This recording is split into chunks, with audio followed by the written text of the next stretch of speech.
Hi everyone, it's Kristi. Welcome back to my channel. Today I just wanted to pop in and make a little video telling you a few things. A question that I get asked over and over, and this does not bother me, so don't think you're bothering me by any means. I just thought if I put a video up, it could explain more to the masses. But I get the question, and I know other YouTubers, journal makers get the same question because I've heard them talk about it. But number one, what printer do I use? And number two, what paper do I use? And so I thought I would just pop on and tell you. Now, I have had an HP printer for many years. Didn't use it an awful lot, did a lot of digital scrapbooking, but when I got into journal making, I was finding that my current HP printer, which was Wi-Fi compatible, was not instant ink compatible. A lot of people say, oh, you just need Wi-Fi and you can use instant ink. That is not true. You have to have one that is designed to communicate with HP on a regular basis. And so I had a Wi-Fi printer, and we loved it and it worked great. But when I replaced that printer, I bought an HP. In fact, I'm not sure that one was an HP. We might have bought an Epson in between, but irrelevant. I bought an HP instant ink printer. I bought it through QVC, so that I didn't have to lay out a ton of money. I could make the 6 payments or whatever it was, and it didn't kill me. That printer lasted for about a year. And in doing some research, I'm finding that the average life of a printer is 1 to 3 years, or 3 to 5 years, depending on how much you use it. Now, I use my printer every single day, and I can print up to 500 pages a month. So mine gets a lot more wear and tear than the normal home printer. But anyway, when that one died, I replaced it, and I now have an HP. It's an all-in-one OfficeJet Pro 8030, and I will insert a photo here.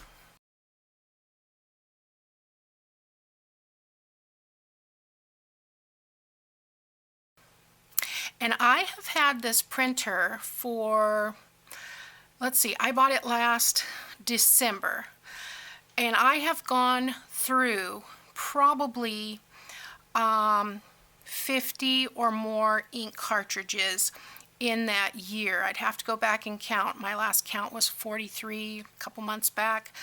But I've been doing a lot more printing lately, and seems like I've switched up 1, 2, 3, 4 ink cartridges just in the last week.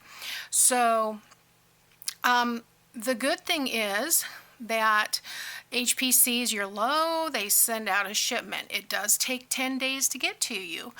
And I did have one shipment that I did not receive. And so I called them up and I said, look, I'm running out of yellow ink.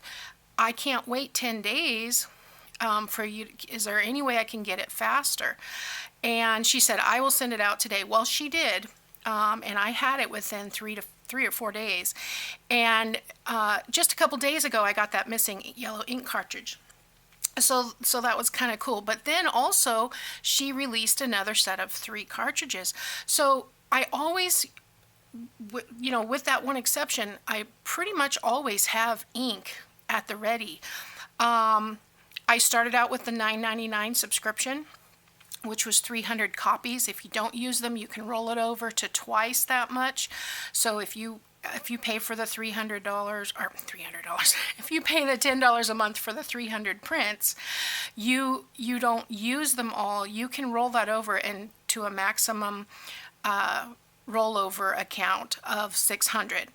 And I found that in the last 2 months, that was not enough for me. So I did upgrade to the $15.99, and I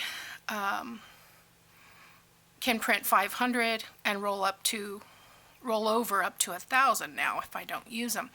Now, saying all of this, I will let you know when I bought that printer back in December, it came with a pack of 40-pound presentation paper, and it came with several months of instant ink, and instant ink was also offering 2 free months. So I had like 6 months going into it that I didn't even pay for instant ink, and I think it was July or August before my first payment came out. And then sometimes they'll give you $5 off your month if you don't change your cartridge until they tell you to. Well, that's only happened a couple of times to me, because if it prints orange or green or purple when I don't want it to, I have to change the ink cartridge. And sometimes the printer will not tell you, especially if you're doing, a big print job. So anyway, but that's the printer I use. I like it. I like the subscription. I'm very happy with it. HP is very nice. I've never had any problems calling them, getting the ink sent right out. I've had no problem whatsoever. Also, I have never had, and I know other people have had issues with this, I have never had an issue with ink running. The only time that I have had that issue is if I don't let the paper dry. Now, I live in California, so most of the time things getting dry aren't an issue here. But I have printed a piece of paper, walked to my desk, and coffee dyed it and not had it run. Now, there again, I use the 28-pound bright white paper, and so I think a lot of issues are possibly related to paper together with the ink. Now, the other day I had printed out one of these designs for the Christmas journal I'm working on, and on the back, maybe half an hour later, on the back I printed a coffee dyed image, and there was bleed from the other side through, and that is just because it was wet. So I only had it happen on one sheet. It was not a big deal for me. Most of everything I do is grungy anyway. So that being said, the paper that I use, that was my second question that I get asked the most. I use Walmart Pin, I think it's Pin and Gear, or it's actually a plus sign, Pin plus Gear. And I will insert the paper here. The paper is 28-pound. I think it's bright white is what it's called. It's in a purple package.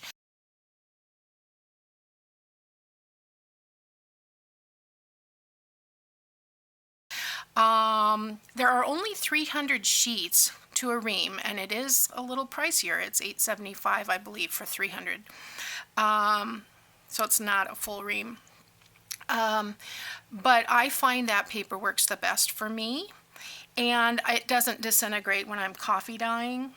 If I'm using real coffee, a lot of times I just print coffee dyed images. But the cardstock that I use, and the exception to these would be when Walmart substitute a different paper because they're out of stock, or if I'm in a hurry and I just need to grab something at Office Depot.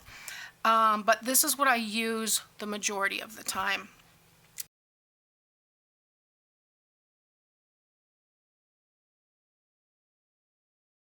And that would be the 110-pound cardstock in the yellow package. That is also Pin plus Gear from Walmart.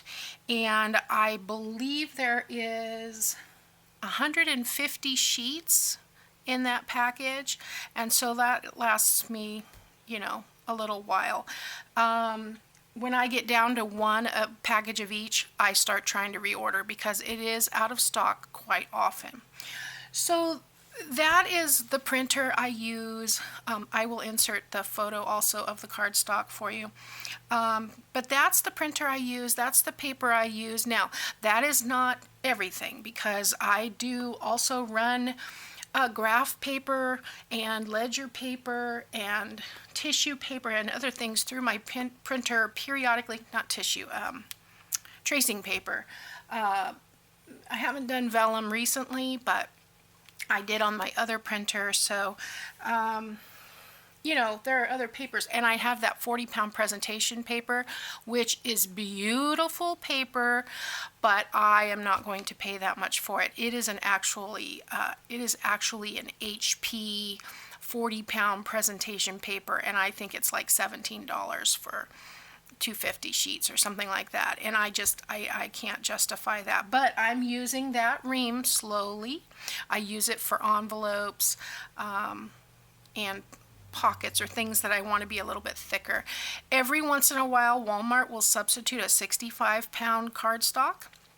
I don't remember the brand. I don't have any at the moment.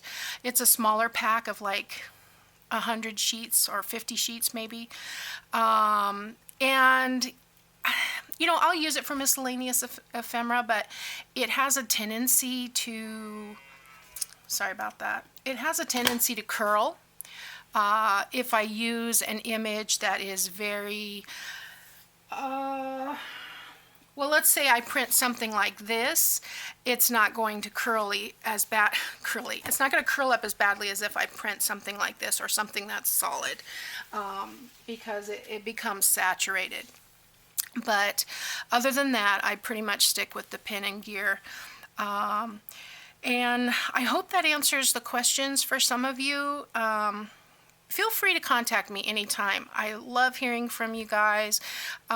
You can email me, contact me through my Etsy, anything, any questions you have. I don't know all the answers, but you know what? If I don't, I'll look and see if I can find it for you, and we'll learn together. But I was going to show you really quickly.